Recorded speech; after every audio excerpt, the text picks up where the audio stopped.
we cut the gable end out of a pallet, a 13-foot pallet, and now we are putting a 2x4 along the top to make it sturdy when we put it up on the wall. And we're nailing that 2x4 in.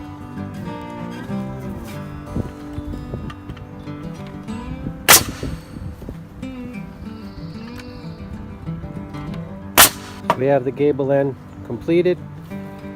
Just putting some nails into the siding to hold it onto that new 2x4 that we put on there. And we're going to be putting it up on the roof. Now that the gable ends are complete, we need to put them up on top of the wall. What we are doing is we're bringing it up with 2 ladders and lifting it up over our heads to place it on top of the wall. We have 2 2x4s, 8 foot long, inside the walls, all ready to go, so that once we get it up there we can slide them up, and that will keep it from falling over while we get it secured with the nail gun.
Okay, so right now I'm putting in one of the 2x4s to go all the way from the top of the wall down to the floor. I'm making sure we have some studs that are like going right through, and this one's taking a little convincing to go in. So I got it most of the way in, but now I'm just pounding on the top to continue to make it go in.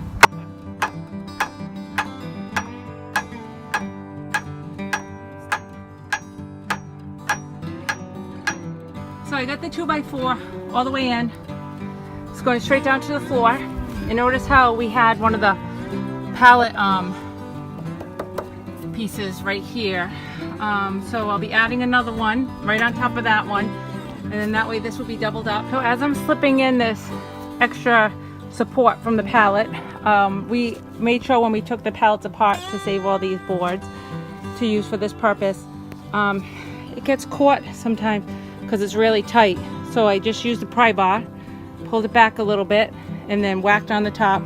And it's almost there. I just got a couple more inches to go. Let me see if I can find this. I'm sorry, I can't see too well here. All right, so yep. So you see a few more inches to go. But that's what you need to do. You just gotta use your pry bar. You just gotta, move them from one way to the other.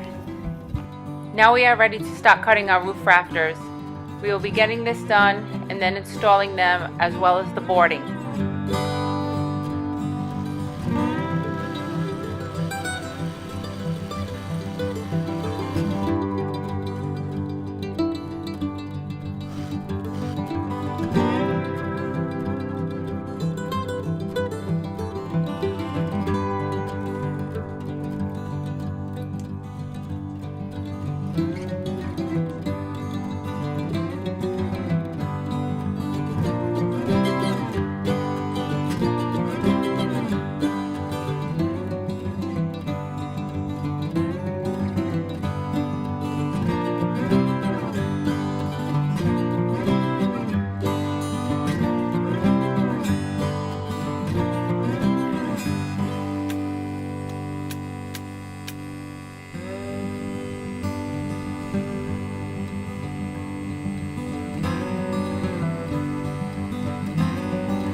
explain how the roof rafter is cut out.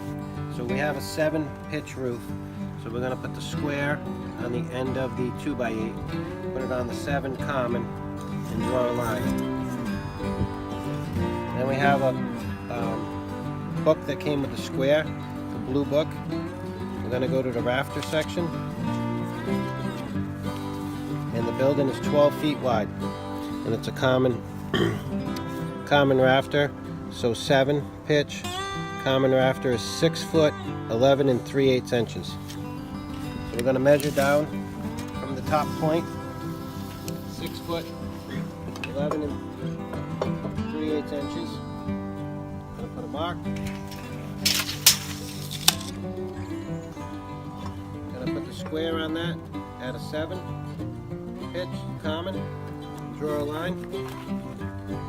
And we want a 5-inch overhang. So we measure down 5 inches, did the same thing with the 7 common on the square. And then for the bird's mouth, we wanted to make it the same as the gable end. So we came down 4.5 inches and came in square to this 7 pitch. Now we're going to cut these out and install them on the shed. Now that all of our roof rafters are in place, we're going to start putting the boarding on. The boards that we are using were just from an old scrap pile, burn pile that we had planned on putting them through a wood burning furnace, but they're better used here. They're 3/4 inch boards, and we think this will do the whole one side.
So the roof is going on. Currently we have one side boarded. We are repurposing some 3/4 inch boards that we had in a big old scrap burn pile for our boiler. But so we're using those, topped it off with a little bit of a 3/4 inch plywood as well. On the other side, we'll be using probably some plywood, maybe a couple more boards, but the other side may be predominantly plywood or whatever else we can find around.